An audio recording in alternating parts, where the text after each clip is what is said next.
Evan Solomon is standing by. He, of course, is now publisher of G0 Media, special correspondent to CTV News. Evan, just before I get you to weigh in on this, I want to play one little part of what happened Saturday night in Justin Trudeau's speech. Not the speech itself, but in the follow-up, in the Q&A that came after. Just this clip here, question and his answer. Listen to this. You're dealing with the U.S. administration that says, there's nothing that you can do to stop this. So do you see any conceivable way out of this because of that? The coming weeks will be difficult for Canadians, and they'll be difficult for Americans. This trade action by the Americans and our response is going to have real consequences for people, for workers on both sides of our border. We don't want to be here. We didn't ask for this. But we will not back down in standing up both for Canadians and for the incredible, successful relationship and partnership between Canada and the United States. Okay, I like the part about we didn't ask to be here. We didn't want this. So standing up, I guess, and as he said he would, and I think a lot of Canadians wondered would it actually happen with these retaliatory tariffs. So Evan, first of all, thank you, by the way, for being here. What do you think so far? Because we're not getting any indication from Donald Trump that anything is going to change and that tomorrow remains D-Day for tariffs to come into effect. Well, let's just look at what happened on Saturday night. Justin Trudeau said, I haven't spoken to Donald Trump since the inauguration. Yeah. I've been trying to get him on the phone. That was stunning. This morning, they did have a conversation, which was really good, but it didn't lead to anything. On the other side, Donald Trump spoke to the Mexican president, Claudia Sheinbaum. He'd also he'd also slapped Mexico with 25% tariffs starting tomorrow, just like Canada. But she said, I'll send 10,000 troops to the U.S. border to combat drug trafficking, and that delayed their tariffs now by a month. So Justin Trudeau is going to speak to the president within the next hour, I think.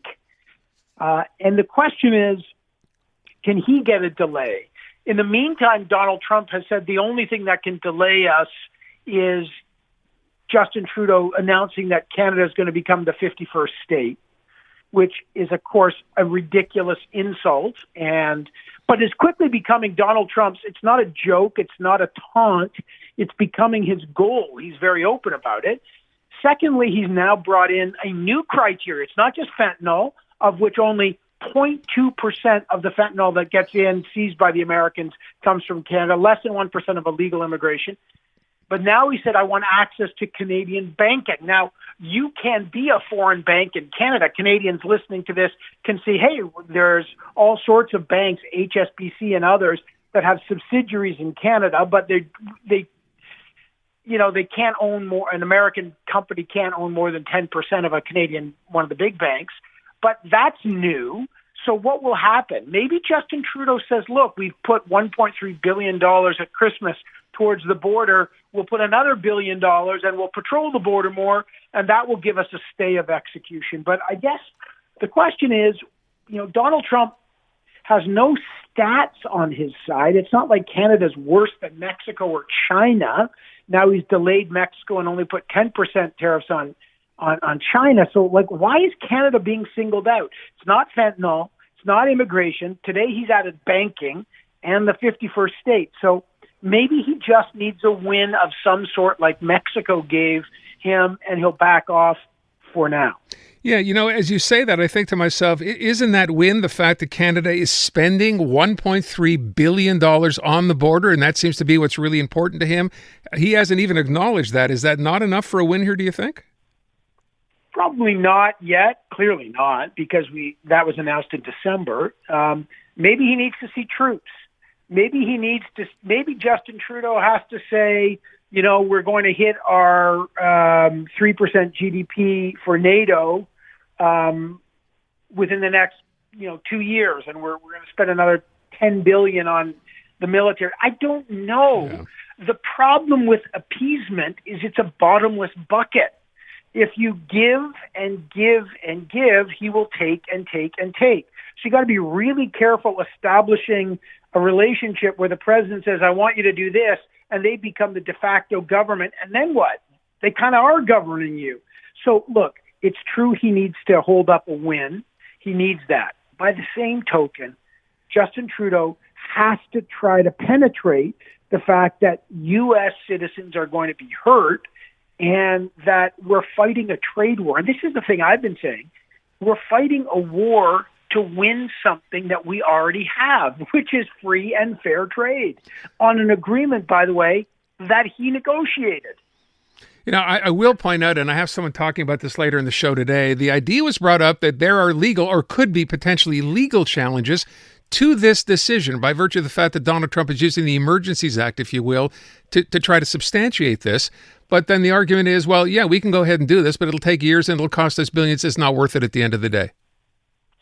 So the International Emergency Economic Powers Act, the IEEPA, if you really want to be bored in the middle of the afternoon, that's what the acronym is, and that's what Donald Trump has acted under. It's never been used for tariffs like this, but it's pretty loosely defined.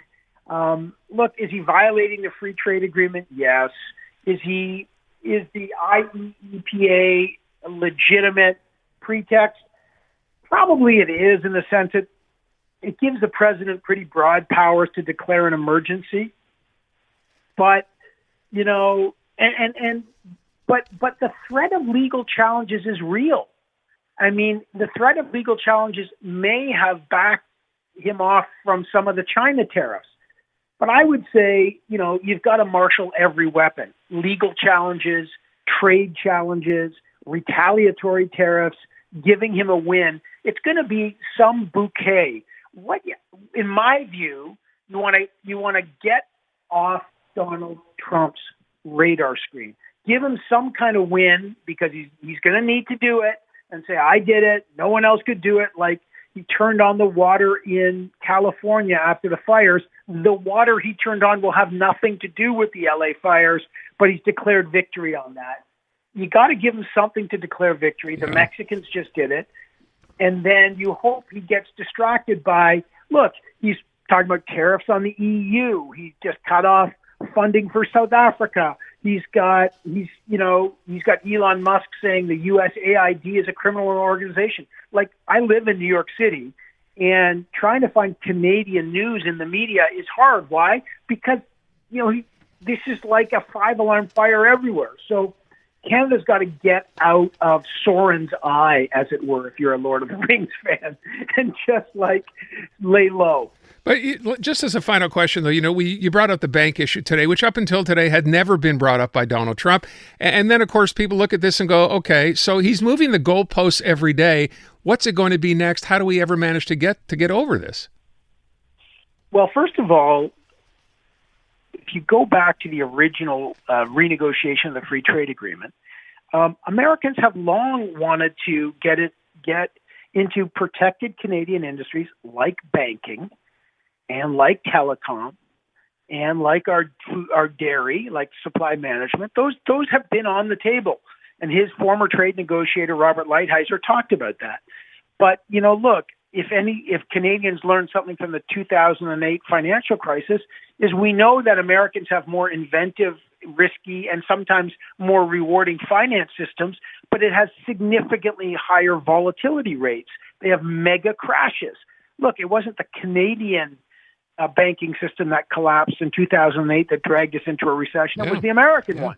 And our banking system was by far the most stable. So you're right. He's moving the goalpost, but this is something that has been on his radar screen. But, you know, it goes to the problem of appeasement. Like, okay, well, you know, the drugs aren't an issue. The immigration is not an issue. Well, what about banking? It's like, wait, oh, okay, like that's new. So I'm with you. You got to be super careful of someone who keeps moving the goalposts, and, you know, when they take a small bite, they just want more. Yeah, and that's what we've seen, and I imagine that's what we'll continue to see. Evan, I really appreciate it. Oh, can I just ask you one last thing before I go? You're in New York City. You've been there for a while. Do American citizens, and we talk about this all day and have been now for weeks, does the average citizen on the street in the USA even know what's going on about this? Yeah, I think it's starting to get emotional. First of all, I'm sure, you know, my kids live in Montreal. They go to McGill, and So I get a lot, obviously, on the ground in Montreal a lot. But there's a sense of betrayal by Canadians. I don't know if you feel it. I mean, I sent a tweet out saying the sense of betrayal is palpable, okay? The tweet itself has 5 million views and almost 4,000 comments. And I've never had anything like that because I think Canadians are really emotional about it. It's not the same here. They don't feel that palpable sense of betrayal. But it is cutting through. But again, it's competing with many other things. Look, they've had 2 terrible plane accidents. Yeah. They've got Elon Musk essentially burning down the, parts of the government. Like, people are getting fired, left. They're going to fire 2 million government workers. That's a headline, right? So there's a lot of competing headlines here. This is one of them. And part of Canadians' job and these retaliatory tariffs job is to make that cut through. But I will say the Wall Street Journal have an editorial saying it is the dumbest trade war in history. Donald Trump says they're corrupt, but it's cutting through on those levels. Evan Solomon in New York. Evan, thank you so much. Appreciate it today. Yeah, my pleasure. Great to chat.